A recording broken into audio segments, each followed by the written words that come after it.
toutes et à tous, j'espère que vous allez bien comme chaque fois, évidemment. Encore un samedi où je suis seul en scène, comme on dit. L'actualité étant particulièrement brûlante, je ne vais pas particulièrement revenir sur l'affaire McKinsey qui vient de sortir dans la presse le 24 novembre alors que l'enquête a été diligentée au mois d'octobre. Ça met quand même un petit peu de temps pour sortir. Et puis finalement, toute la presse mainstream n'en parle que très peu. Un tout petit peu, Macron s'est plus ou moins défendu. Alors on sait tous qu'il ne risque absolument rien puisqu'il est président de la République et que donc, à ce titre, il bénéficie d'une immunité qui lui permet de faire à peu près n'importe quoi. D'ailleurs, il s'en sort très bien là-dessus. Mais c'est pas du tout sur ces sujets-là que je veux intervenir aujourd'hui. Je veux intervenir sur d'autres sujets qui n'ont pas forcément été grandement relayés dans la presse et notamment un qui m'a particulièrement mis en colère. Je conclurai sur celui-là d'ailleurs. Mais avant, on va commencer par parler de Karine Lacombe. Karine Lacombe, vous savez, cette médecin qui arpentait tous les plateaux des médias mainstream pendant la crise Covid et qui avait diffamé le professeur Raoult, elle a été reconnue par la justice effectivement coupable de diffamation. Alors cela dit, la justice a été très clémente puisqu'elle l'a exonérée de peine au motif qu'elle était de bonne foi. Donc vous voyez, mesdames et messieurs, nous pouvons commettre des infractions, mais du moment que nous sommes de bonne foi, la justice peut nous relaxer, nous exonérer de peine tout au moins. Je trouve ça, pour le moins curieux, à défaut d'être plutôt agaçant. Parlons un peu d'économie maintenant, si vous voulez bien. Comme vous pouvez le constater, les prix augmentent. Alors, les prix augmentent essentiellement parce que l'euro se casse la figure. Il s'est stabilisé récemment, mais votre monnaie, la nôtre en fait, ayant de moins en moins de valeur sur le plan international, l'ensemble des produits que nous achetons coûtent de plus en plus cher puisque notre monnaie elle-même vaut moins et par conséquent, ce que nous achetons nous coûte de plus en plus cher.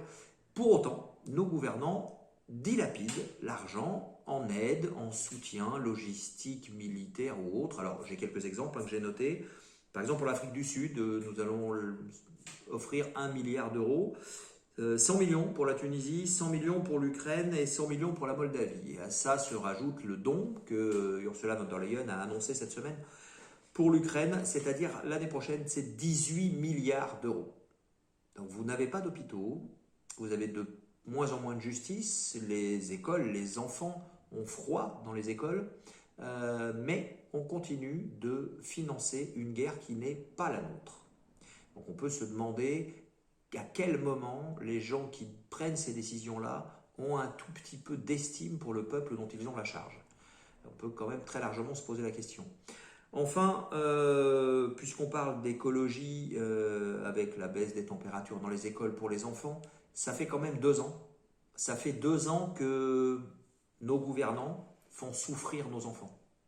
D'abord en leur interdisant de pratiquer du sport ou d'avoir accès à des lieux de culture pendant la crise Covid. Ensuite, en les contraignant à porter un masque sur le visage et maintenant, en les contraignant à avoir froid dans les écoles primaires. À quel moment allez-vous cesser de faire souffrir nos enfants? Et surtout, quel est le gain? Quel est l'intérêt de cette chose-là? Elisabeth Borne a dit que nous devions réduire notre empreinte carbone et notre consommation d'énergie de 40%. Ça veut dire qu'il va falloir qu'on trouve un frigo qui consomme 2 fois moins. Il va falloir qu'on trouve un cumulus qui consomme 2 fois moins, à moins qu'on se douche définitivement à l'eau froide. C'est peut-être ça le projet. Qu'on arrête de se déplacer, qu'on arrête de consommer.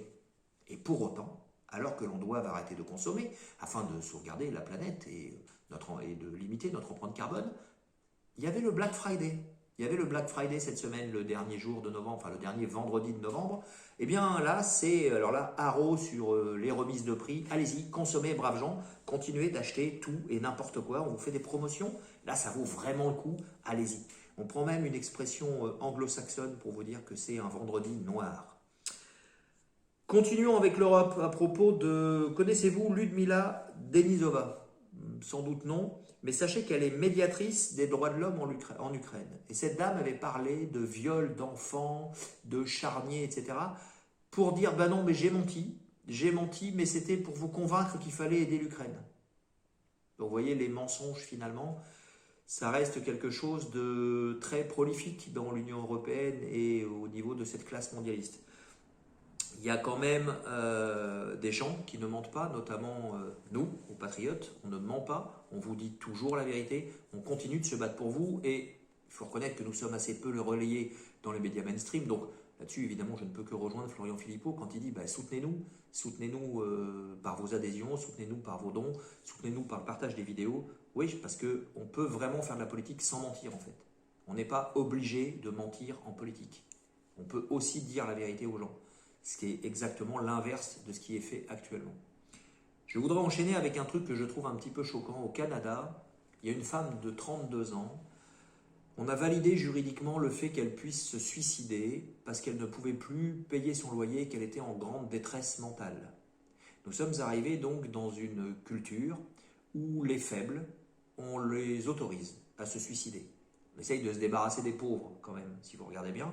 Et puis alors on a fait un truc bien, hein, une espèce de capsule, ça ressemble à un sarcophage. A priori, c'est une technologie avec de l'azote. Je suppose qu'on doit la priver d'oxygène et qu'elle meurt donc sans oxygène. Il y a une vitre. On peut voir à travers les derniers moments de la personne qui se suicide. Je trouve ça mais profondément abject. Et puis, on va parler d'une chose qui est celle qui m'a le plus choqué cette semaine. Là, vraiment, j'ai vraiment pris ça comme une injure. Moi, en tant que Français, j'ai pris ça comme une injure. Et c'est Macron qui l'a fait une fois de plus. En fait, il vient de nommer comme marraine de la francophonie la chanteuse Iseult. Alors, nonobstant le fait que je n'écoute pas particulièrement ce genre de chanteuse, nonobstant le fait que je n'apprécie que peu son travail et ses productions, la nommer médiatrice de la francophonie, quand on lit le niveau de ses textes, c'est vraiment dans le pays de l'amour courtois, puisque je rappelle que la France était le pays de l'amour courtois grâce à la richesse de sa langue, à sa finesse, à la qualité de son expression. Eh bien, la France vient de nommer marraine de la francophonie quelqu'un qui écrit des chansons. Je veux dire, je pense qu'un gamin de 12 ans pourrait faire aussi bien. J'en ai imprimé une. Je ne vais pas vous la lire en entier parce que c'est difficilement supportable pour moi. Elle a écrit une chanson qui s'appelle Sexe, je crois, un truc comme ça. Je ne connais pas l'air, je ne connais pas du tout. Mais je veux juste vous lire la qualité de son texte pour que vous puissiez mesurer ça par vous-même. Je vous le lis. Et ouais, oh non, oh non. Baby, are you down for a rodeo? Diamond sur ma cuisse, ça part en rodéo. Caméra sur nous, je veux grimper au rideau. Baby, are you down tonight? Bon, j'arrête, c'est insupportable. Déjà, c'est pas du français. Ensuite, il y a une pauvreté de rime, une pauvreté de syntaxe. Enfin, je veux dire, c'est édifiant. Alors, que des gens aiment, c'est pas mon problème. Je veux dire, les goûts et les couleurs, ça se discute pas.